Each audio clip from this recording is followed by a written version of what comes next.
Oh, I know. I shouldn't. It was the time for the weather report next. Sting was next. Tony Schiavone in the ring, blackout, snow, Sting. Oh, why have I never even either I've never noticed this before or it's never happened before. I can't figure out how it couldn't have happened before. When Sting got in the ring, he still had the packing peanuts in his hair, the fake snow. And has that happened before and I've missed it? Because how, I guess, would you, or did he just forget to fluff his head when he got in the ring this time? I don't know. Did you see it? I didn't notice it. But You didn't notice it? It makes sense that it would land in his head. Yeah, but on his head. Once he got in the ring and he's standing there, that's all I can look at is he's got the dyed black hair with the fucking fake styrofoam snow in it. It looked ridiculous. I just kept thinking how this guy was Mr. Surfing Sun, Surfer Sting. I never saw him in a North Face jacket. Now all of a sudden, every time he comes, there's a blizzard. What? But because wait a minute, didn't he go to the Arctic Circle to find Vader in 1993 in the fucking House of Ice, the Fortress of Solitude, or whatever? The White Castle of Fear. White Castle of Fear. Yes. where a lot of us we were obviously in Smoky Mountain at the time, not WCW, but we were watching the TV, and a lot of us were thinking the people at White Castle would be scared to fucking death if Vader walked in. Because they know he'd order every slider in the place. And by the way, how stupid are White Castle? All they had to do was threaten to sue, and Turner would have given him so much money. Yes. That's all they had to do was threaten to sue. But anyway, you'll never guess what happened in this interview here because Tony Schiavone asked Sting a question, and before he said a word, someone interrupted. And it was MJF, thank goodness. How about that heel pop for his music? They boo right away, instantly. I know, yes. They automatically reckon it, and also they knew, well, okay, Sting had his chance. He's not going to get a word in edgewise now. And he came out on the stage, MJF, pronouns pal, MJF came out on the stage and did the verbal masterclass as usual, but he started speaking from the entrance. Maybe someone's listening because he wasn't standing there, or maybe Sting, being a veteran, being a person who's been in this position for 30-something years, said, I wouldn't stand there and let him berate me if he was 2 feet in front of me, but if he's talking from that far away and he's moving slowly toward me, then I can wait and let him get to the punchline, because that's what they did. MJF said horrible things about everybody. Darby is not coming back. He's broken Darby. The people in Florida solved their problems with gun violence and incest, which was fucking great. He told Sting it was his fault that Darby's in the, same spot as your buddy Lex Luger. And people are, ooh. Yeah, they had a big reaction. Yes. And then, but then when he didn't say anything else, but by then he's on the apron. So they assumed in their heads that, because that's a smart fan crowd. So they know that Lex is in a wheelchair now. But he had said all that was Sting standing in the ring boiling. And when he steps through the ropes, he comes right up to him and says, in a wheelchair, and step, boom. That was perfect timing. That's right. Because Sting didn't have to stand there and have his parentage questioned and his fucking children maligned and his dog verbally kicked and everything and do nothing about it until they got to the punchline. Punchline. No pun intended. Boom, perfect timing, and Sting's all over MJF, but here comes Wardlow and Shawn Spears. And Sting fights back.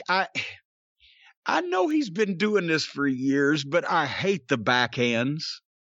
I like it when he whips his leather coat off and fucking whacks people over the head with it, because that's motion and that's chaos. And you can, if you take a fucking 20-pound leather coat and fucking whip it over your head at somebody, they're going to fucking put their hands up. I mean, it's motion, but the backhands, I think they're almost, what do you think? Seriously, does that break up the flow of the thing with you saying, what the fuck with that backhand and everybody's got to sell it?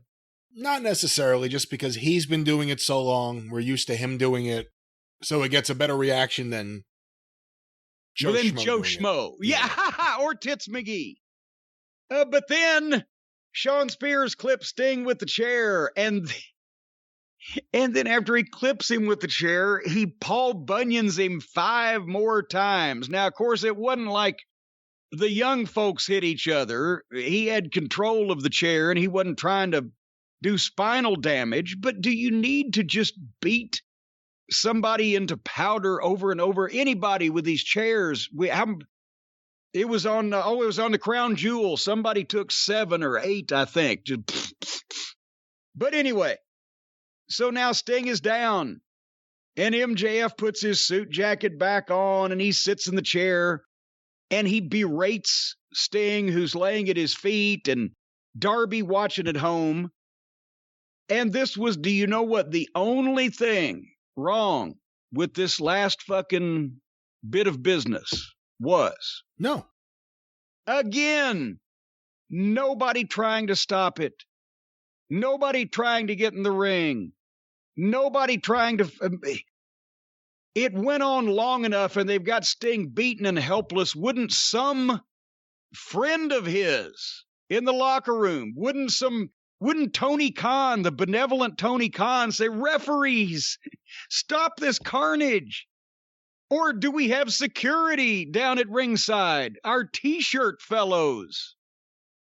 And all they needed to do was have people trying. You've got a heel in the ring with a chair. You got another heel in the fucking ring that's a goddamn pro wrestler. And you've got MJF with his fucking diamond ring and his... You can play King of the Hill. Well, you can play King of the Hill with some of the underneaths of the referees or some T-shirt security, while that fucking MJF is still saying and doing the things that he's saying and doing. He doesn't have to sit there and do it quite so calmly, no urgency, but he can tell the fucking guy off. And fucking then, Wardlow, look how big Wardlow is, for fuck's sake. So you came in to tell me that for 30 seconds, the other two could keep anybody from getting in the ring while MJF says his piece, pulls out his ring, pickles Sting in the fucking face, and then here comes enough troops that they bail and off they go. But I guess it's only people who have been watching wrestling just for the last 10 or 15 years that think that there's nothing unusual or odd about this, that nobody should be trying to stop it, that the bell shouldn't be ringing, that there shouldn't be referees or wrestlers, the babyface, anybody. But to me, that's the most distracting thing. This would not be happening like this without someone trying to stop it, which not only builds the entire sense of urgency in your whole scenario and your whole visual that you're creating, but also lends it legitimacy.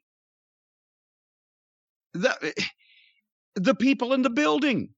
That's how we used to be able to get people come over the rail, because the people in the building could see other people trying and failing to prevent this shit from going on and feel like they had to take it upon themselves.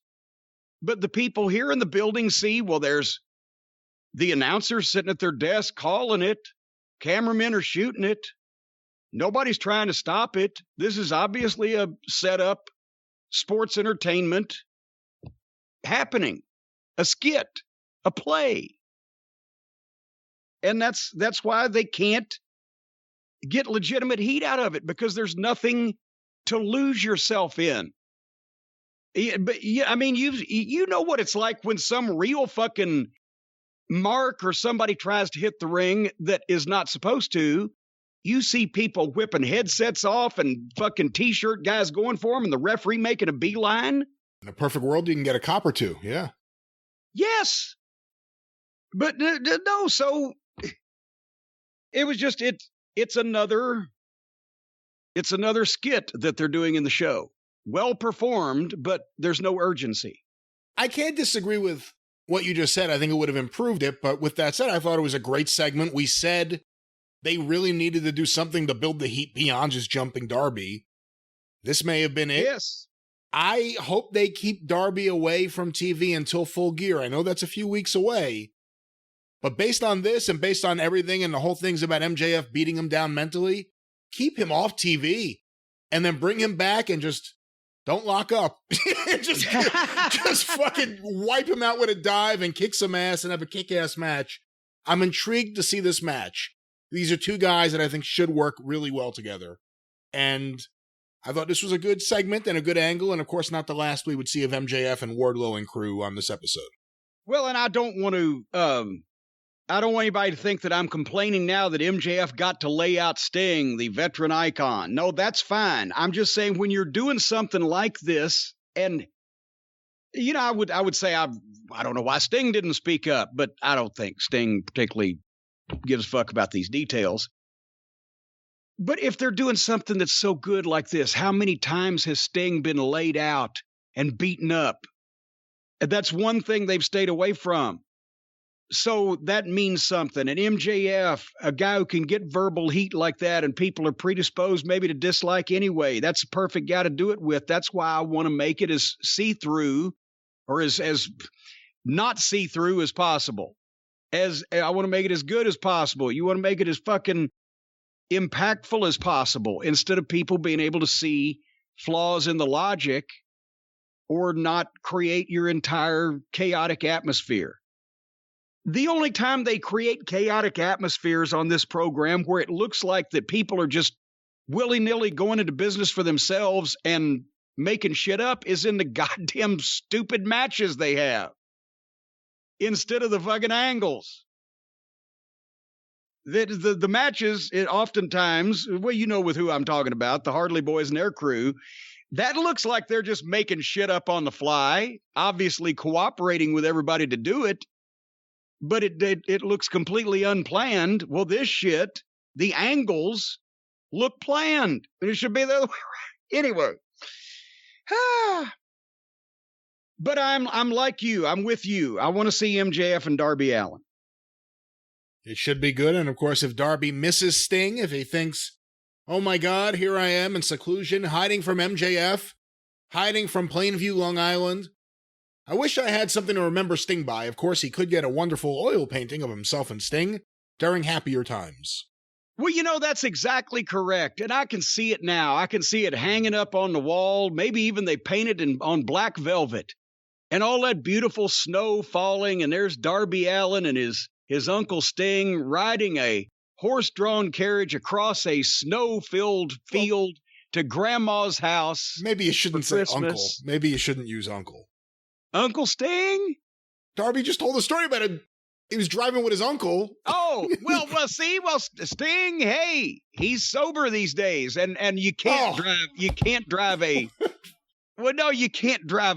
horse-drawn carriage while you're drinking. Well, that's not right. But folks, if you'd like to have yourself painted in a carriage or anywhere else, the folks at Paint Your Life can do it for you. We have talked about them so much here on the program over the last few years, and we've had so many of the reader and viewer and listener testimonials that they got the paintings of their family and put different generations together, or people who were never in the same place at the same time, or a cherished pet, or a lost loved one, whatever the case.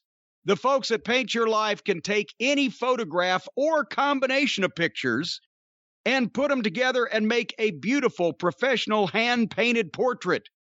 As I said, it can be children, family, special place, pet, combine people into one painting.